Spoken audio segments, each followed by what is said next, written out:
Let's take a dive into email campaigns. So, email campaigns is a really good marketing practice. And the cool thing about email compared to social media is you actually own your audience's email address. We don't own them, but you have the rights to them.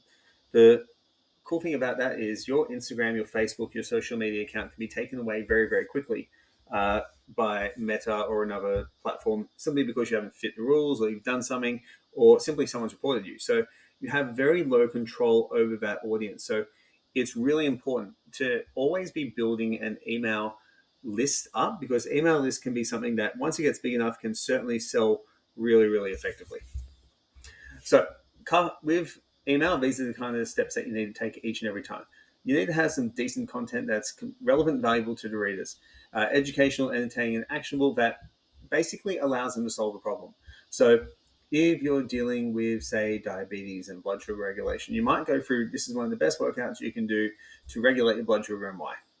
From there, you can have visual elements in there. Generally, visual infographics, pictures, videos, anything to actually grab someone's attention.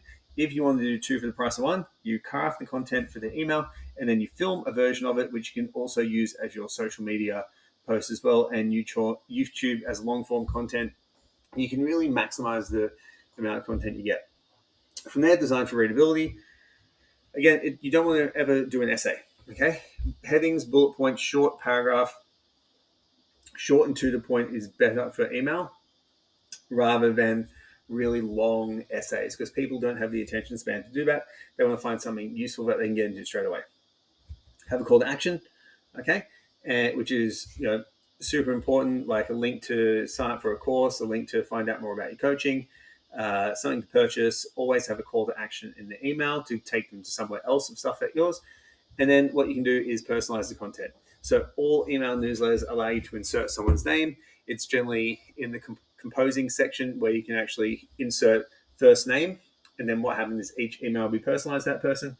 And you can also do other stuff to personalize it as well, but generally name is enough. And then encourage interaction. So you can get people to respond, ask for responses. The more engagement you get, the improves your deliverability score. So from here, you can automate your email sequences, which can streamline it, nurture leads, and enhance your marketing efforts. It's a really, really good structure to go for. So define your goal. So a couple of email sequences you can have. The first one is welcoming new subscribers. That's the first one that you need to do. And we have a sample onboarding email sequence that you can take for that for your clients. Nurturing leads, that can be another one. And generally there is a structure for, that you can do with that, which we'll give you as well, where it's going to give your potential customers information on a fairly frequent basis and a lot of value that they can actually use with the goal of getting them to sign up as your customer. And then promotion of special offers. So you may do special offers at certain times of year, such as end of financial year, New Year's, birthdays, all that kind of stuff. And you want to work out what's your goal for that. So an example would be end of financial year, you might do a sale at 20% off on your training for a minimum duration package. That's going to be something you do there. Segment your audience based on that. So this is where you use tags and emails. So your tags at the very minimum will be lead and client.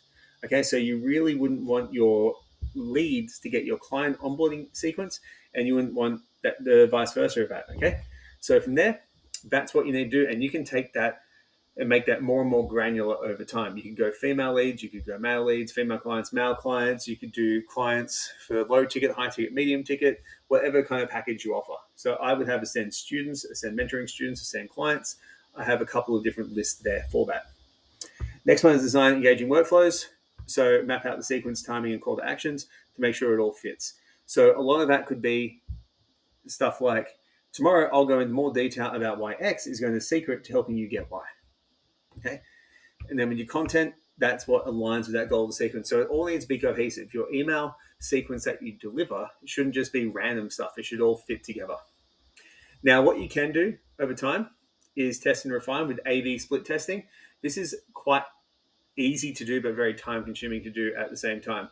So you would basically write the same email twice in two different ways and see if you get a higher click-through rate. It's not worth doing until you've got a ton of people on it and you're doing really, really well from your email marketing, because updating at that point can be really, really useful. But in the beginning, we just want to start off with getting emails out rather than anything else. From there, monitor and optimize so we can see things like open rates, click-through rates, and conversions. Really simple thing there is looking at the headline for the email. So if your email sequence is normally getting like an 80% open rate, which is phenomenal, okay, but one email gets a 40% out of that sequence and then it goes right back up to 80, it probably means that that headline's boring. So you can change that headline, fix it up, and that will come up really good. And then what you do is you can configure triggers and for your email sequence. So if someone signs up as a customer, they get a trigger where they get that sequence. They download a lead magnet, they set up a trigger where they get that sequence for that. So you can do all this really, really easy in any of the big email servers to provide a ton of value to your clients and basically keep building your list up over time to become a very valuable tool to building your fitness business.